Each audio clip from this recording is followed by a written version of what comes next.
Okay, I'm going to show you a couple of tips and tricks on how to use your Google Docs and all that. The first one I have to tell you is do not try to use any of the Google Docs, Google Apps in an Internet Explorer. Always make sure you're using one of the others. We prefer in my classroom, we like to use the Google Chrome, Firefox, Maxton, or Safari. It doesn't really matter which one of those you use, just pick one. Internet Explorer is still built and still runs off the old Flash interface, whereas Google Docs and a lot of other things have already converted over to the HTML5. So you need to make sure that you're using the right web browser, because if you're using Internet Explorer, it's not going to work. You're going to have issues. So I've got Firefox up and running. I like Firefox and I like Chrome both. Next, we want to sign in. So you simply click on the little sign in button. And you're going to sign in using your name. So if I'm signing in with district, it's my email address at rbaxter@conradisd.net. EMP is your password plus last 5 years social, and I can sign in. And this is fine to do on your own personal teacher computer. It's real simple, but I always like to tell everybody, no matter what, make sure you sign out at the end of the day so it's logged out. And my computers in my room are frozen, so I even have to make sure the students restart the computer so it clears the memory just in case. I'm actually going to log in using my personal account here because I have everything linked from all my other accounts to here because I have to keep things sorted out.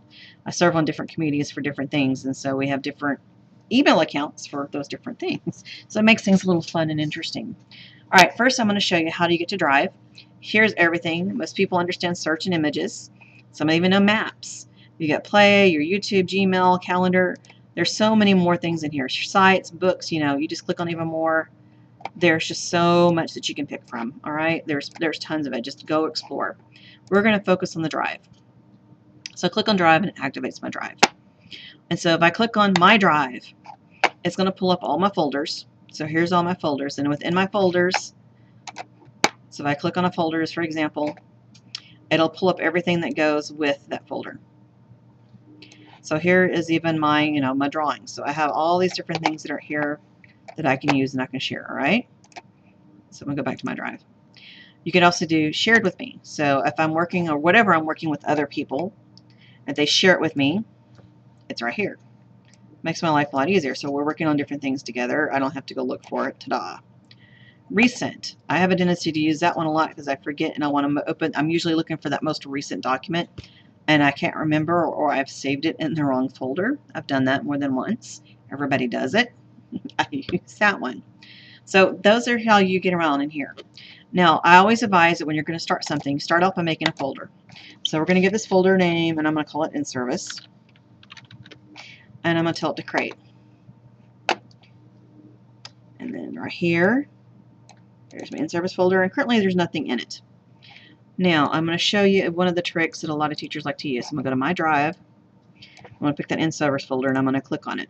So let's say I'm working with other teachers, and we need to all be working on this In-Service folder, and we need to all be dropping everything in. So I simply check it. I go to my Share. You can make it public, private, however you want it to be on. Usually if I'm working on something that's private, when I get done, I make it public. So let's say everything in here is private except for these teachers. So I want to add Young. And when I click on Share and Save, anything that I put in this folder, she has access to. So if I'm working on a team, I go in, I create my folder. So I've got my folder. I click on that folder.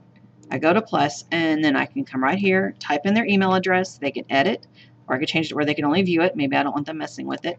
Share and save.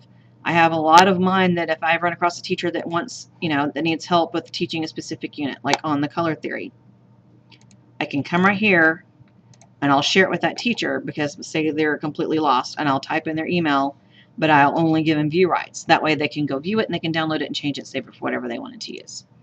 So that's just a couple of tricks on basic, keeping your organization, everything in.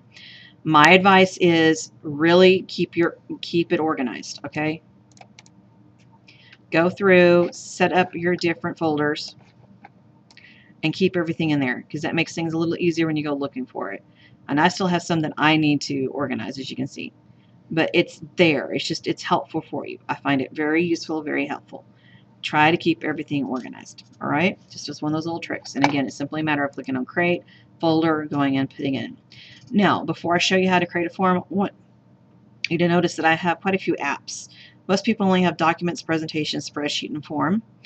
Google Drive and the Google Edu apps, all those are wonderful. What it is content, and there's specific apps that'll link automatically to your drive.